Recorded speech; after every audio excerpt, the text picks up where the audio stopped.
Well, hello and welcome to another Business Bite-Sized. And today I thought I would turn to what is probably the most common subject we talk about when working with clients, and that is the infamous lack of time. And as we all know, we've all got the same amount of time, 168 hours a week. It's just a question of how we use that time. And one of the things that we do find is that over the course of 3 months, 6 months, 12 months, things creep into our daily lives that we probably shouldn't be doing. So this exercise I'm going to talk about is one that we should be doing certainly every 12 months, if not more often, because we do get caught up with doing things that perhaps we really shouldn't be doing. So this is actually a modification of a tool that we use when we're thinking about growing businesses.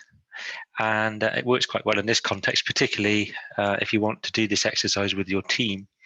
And one way to do this actually is to have a piece of paper on your desk with these boxes on.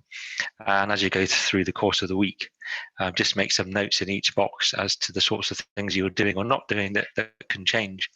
So basically what we want you to think about is the things that you need to start doing. So those things that you aren't currently doing, maybe you used to do them, but they're important things to the business that you need to start doing. And it might be making catch-up calls with clients. It might be making cold calls to win new clients, but it's something that you're not currently doing. And of course, if you want to make some space to do those things, we need to start thinking about the other tasks that we need to stop doing. So there'll be certain things that you're doing. They might be quite admin tasks, or there might be other opportunities for things that really you or that member of your team as an individual needs to stop doing.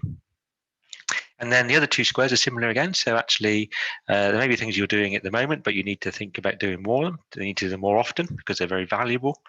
And there's other things that really you need to reduce. So it might be having to go back and correct things or something like that. So what can you do less of? Because if you're doing less of one thing, that just gives you a bit of space to do more of something else.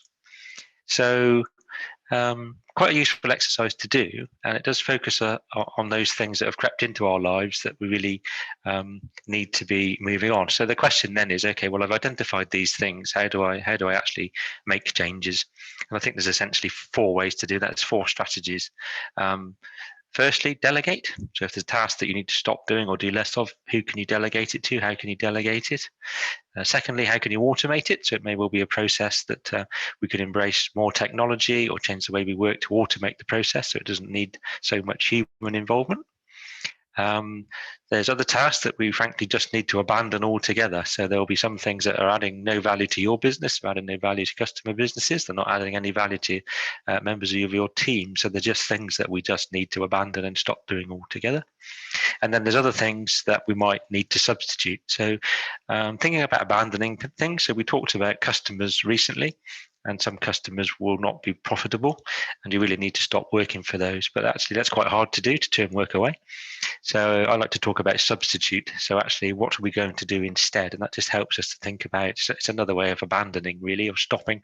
But actually, instead of doing that, what am I going to substitute it with? So if I'm not going to work with that particular customer, I need to replace them. I need to substitute them with a new customer or another customer. So that just helps us over that hurdle of not wanting to say no.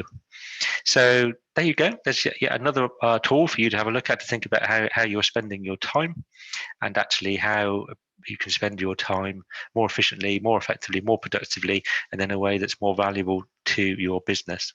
Thank you for listening.